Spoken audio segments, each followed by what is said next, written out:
Hi friends, இன்றைக்கி ஒரு mini vlog தாங்க பார்க்க போகிறோம். இது நேற்று எடுத்த வீடியோ. நேற்று ஆடி 1 அன்னைக்கு ஒவ்வொரு ஊர்லேயும் ஒவ்வொரு விதமாக கொண்டாடுவாங்க.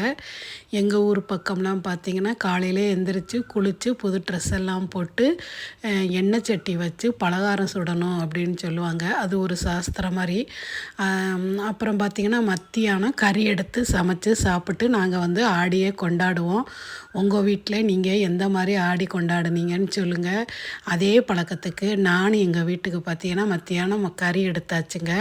கறி நம்ம எப்போதும் செய்கிற அதே மெத்தடில் தாங்க கிரேவி மாதிரி செஞ்சுருந்தேன். வெங்காயம், தக்காளி, பச்சை மிளகாய், கருவேப்பிலை, இஞ்சி பூண்டு பேஸ்ட்டு, புதினா இலையெல்லாம் போட்டு வதக்கி கறியவும் போட்டு மசாலாத்தூள் எல்லாம் போட்டுட்டு கூடவே கொஞ்சம் தேங்காய், சீரகம், சின்ன வெங்காயம் போட்டு அரைச்சி ஊற்றிக்கிறங்க. அப்போ தான் கிரேவி நல்லா திக்னஸ்ஸாக டேஸ்ட்டாக இருக்கும். கடைசியாக தேவையான அளவு உப்பு, அரை டம்ளர் தண்ணி ஊற்றி குக்கரை மூடி ஒரு 4 விசில் வச்சு எடுத்தோம்னா சூப்பரான மட்டன் கிரேவி ரெடி ஆயிருங்க. ஆடி பிறந்துட்டாலே நமக்கு ஒரே விசேஷந்தாங்க. ஆடி மாதத்துக்கு நிறைய சிறப்புகள் உண்டு. பாருங்கள், இப்போ கிரேவி சூப்பராகவே ரெடி ஆயிடுச்சா. இனி சோறை போட்டு இந்த கிரேவியை ஊற்றி சாப்பிட வேண்டியதாங்க. இதுக்கு இன்றைக்கி சைடிஷுக்கு மாம்பழமும் முட்டையும் தான் வச்சுருந்தேன்.